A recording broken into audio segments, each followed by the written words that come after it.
Live from Vancouver, Canada, it's theCUBE. Covering OpenStack Summit North America 2018. Brought to you by Red Hat, the OpenStack Foundation, and its ecosystem partners. Welcome back to theCUBE. I'm Stu Miniman with my co-host John Troyer, and you're watching theCUBE, the worldwide leader in tech coverage. Happy to welcome back to the program Arturo Suarez, who's with Canonical, Program Director. Haven't had him on for a couple of hours. Arturo, thanks for joining me again. Thanks for having me. All right, and David Safaii, who's the CEO of Trilio Data. We introduced your company to our community last year at the show in our backyard in Boston. So thanks for joining us here in beautiful Vancouver. Thanks for having me again. Good to see you. All right, so David, let's start with you. It's a year since we talked to you. Data management, absolutely just such a hot space. Yeah. Bring us into that update as to your company, what's happening in OpenStack, and let's get into it from there. Sure. It's been an exciting year since I've seen you last. I think part of it's been the evolution and the maturity of this ecosystem that we're seeing. More business units are now moving production workloads into this environment. So the call to Trilio has really taken place. A lot of the times you're seeing now these cloud teams having to scramble to find the proper data protection solution. Trilio being a cloud native backup solution built for this environment is just a logical selection. Yeah, it's one of those things I scratch my head, maybe you can explain to me, remember back, it was like when we did virtualization. Yeah. It was like, it took a little while before we had a good backup, solution for there.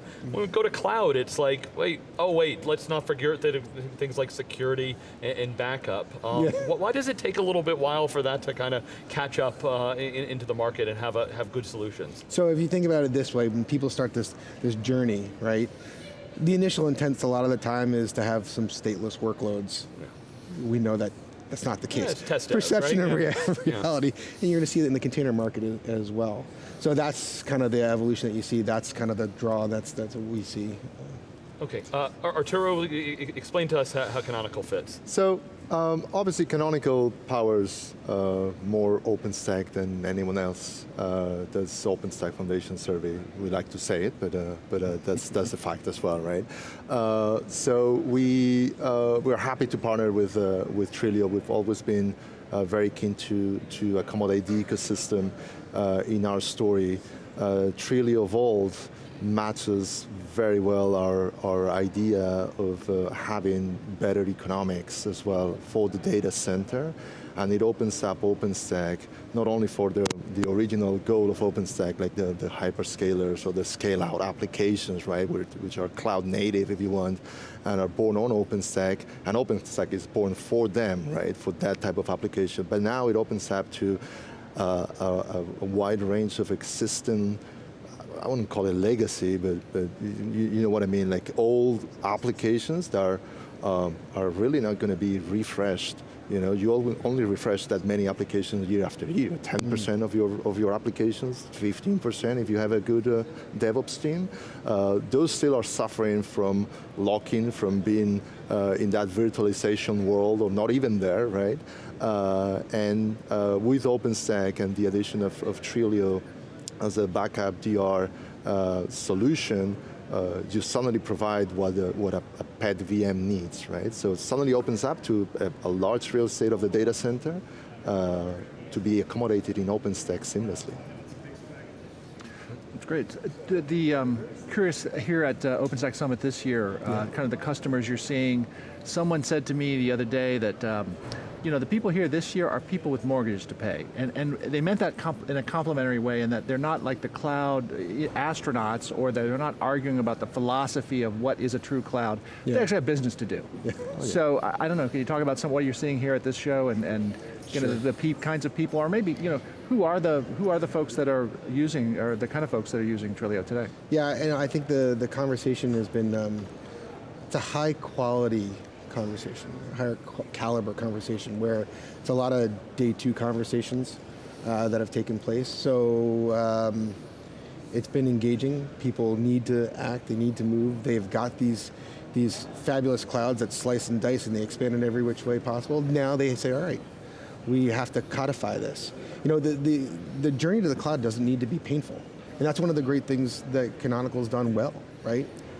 Build, operate, manage, here's your cloud, we're going to stand it up. You know, it's everything that you need. Now with Trilio, it's not, can I add backup to it like fries? It's not like that. It's adding data protection to codify that in, and again, that's why we're seeing these people start coming.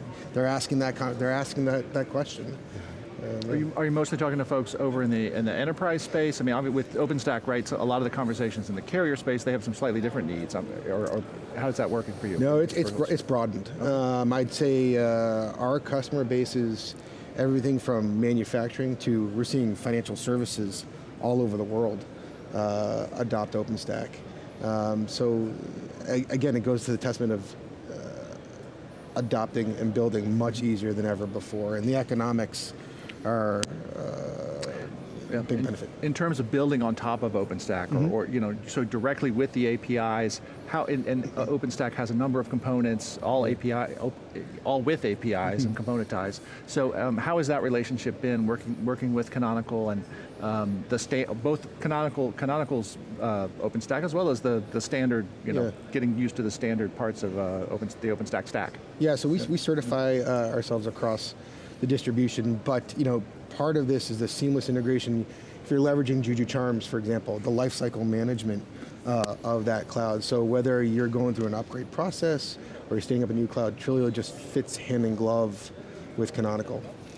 Yeah, at the end of the day, APIs are APIs, OpenStack is OpenStack, right? That is very well defined, is how you build it. When you build it to just take a picture of it and have an OpenStack up and running, or when you build it to have an OpenStack that's going to be in your data center for 10 years, for 20 years, right? That is upgradable, et cetera, right? So that is our main difference. The OpenStack, at the end of the day, the API is just consumable, just for us as well as for the other guys. It's exactly the same API. We don't modify, not everybody, right? But we do not modify anything from OpenStack. It's pure upstream OpenStack, right? There's no real difference there. Okay, what about, I think service providers would be, you know, key market for this. You know, how does that play in for both of you? I mean, the service provider market, of course, is a big adopter of OpenStack, and then now you're seeing also with NFV environment, the rapid adoption there. It's been an important add to the OpenStack cloud. If you think about how do I recover my configurations in that environment, so. Yeah. Exactly, and we mentioned before, right? Like the expensive real estate, and even in the world of service providers, when you move out of the core, right? And they're challenging SLAs, right? So DR is effectively, and that data protection as well, because the VNFs that they're running are effectively managing data that is prone to be protected, especially in countries in Europe, for instance, with the GDPR, et cetera. You really need to have accountability of what data is in your data center without taking into account the economics of having an extra data center there, right? So the DR and data protection elements are key to the cloud strategy of service providers, right? What are folks looking at as cross-cloud strategies and backup? Like, what is the target, right? I'm assuming either cross-data center or also up to the public cloud. How are people looking at that? Either one? So we see it, as far as the back-end store and the target, we really have certified ourselves across any backup target. Within Canonical, using Ceph storage, you have the added benefit of geo-replication, right? So if the DR story starts to evolve there, so if site goes down, you have geo-replication, you have Trilio there to spin that other site back up again. Relative to the public cloud, as the hybrid world continuously evolves, we're ready for that. We have qualified against S3, for example, but no one's banging down the door just at this moment. I think a lot of people just need to get the blocking and tackling done and leverage, really the assets that they have to make the most out of it, get the ROI there, and then we'll see how demand evolves. So the beauty is to have the choice, right? The freedom of choice, which is what some other private infrastructure software doesn't allow you to do. Like this is the one thing you can eat today, right?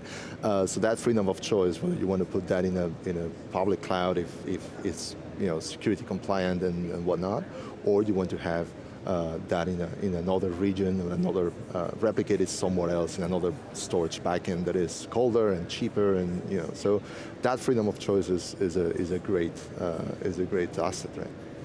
Arturo, what are you looking forward to in terms of the evolution of OpenStack storage and data capabilities? So, OpenStack is already opened up for absolutely everything, right? Storage, in fact, in OpenStack was this is my 15th OpenStack, right? So I've been following it from the very, very beginning, right? So the storage in OpenStack actually was the project that was mature first. Well, I didn't want to start the question off with, well, OpenStack storage is kind of done, right? Yes, but it is, right? At the end of the day, when you look at all the even existing more legacy type of storage filers, already have an integration with OpenStack. OpenStack made a turn a few years ago, again, I'm telling old stories of OpenStack, but when we started doing Cinder and the Cinder drivers, we're applying that to Neutron and the Neutron plugins now for network, but the Cinder drivers actually are a very easy way to plug in literally any other storage solution that you might find out there. And the beauty of it is that you don't have to choose one. You can have many storage backends in your data center, right? So that is there, and then it will be, as we talked before, it'd be just a decision on a per use cases.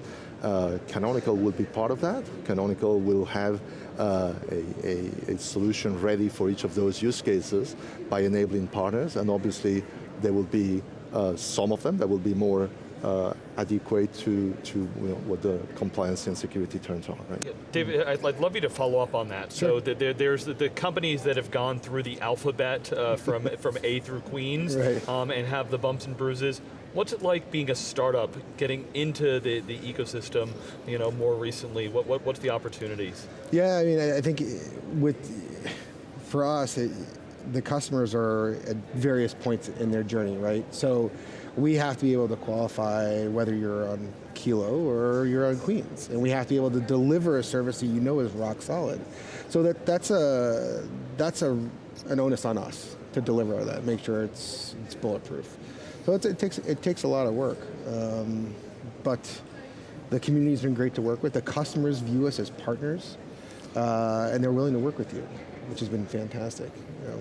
Okay. Want to give you both the final takeaways from the event.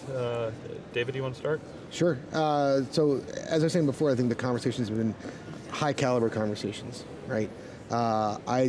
It's been interesting for us because if you think about backup and DR, data protection is actually a much broader term, and I think it evolves.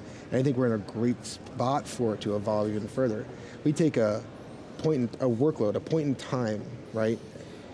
If the conversation becomes about workload mobility inside your cloud, I can move it to any part, and that's some of the conversations that we've had, using backup for resource management, right? I want to move tenants from one availability zone to another availability zone, or I'm standing up a new cloud. That's just part of the byproduct of backup and recovery.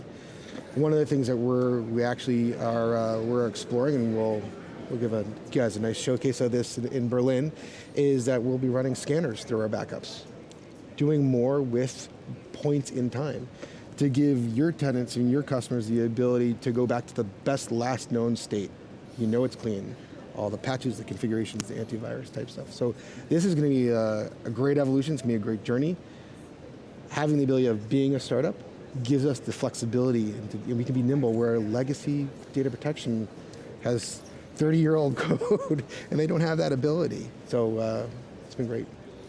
So as following up on what David said, right? The flexibility of having a data protection solution finally on OpenStack, being able to compare and win against other private cloud infrastructure is a great asset. The fact that OpenStack now you see it's ready for prime because it gets less media attention. It's not shiny anymore. It's not that interesting to talk about OpenStack, but everyone needs an OpenStack solution, right? The ecosystem landscape where it come from the distro wars back in the day, we're not wasting time right there, right? So it's more of a feeling a need that OpenStack opens up for. and Trilio has done that very well in the data protection domain, right?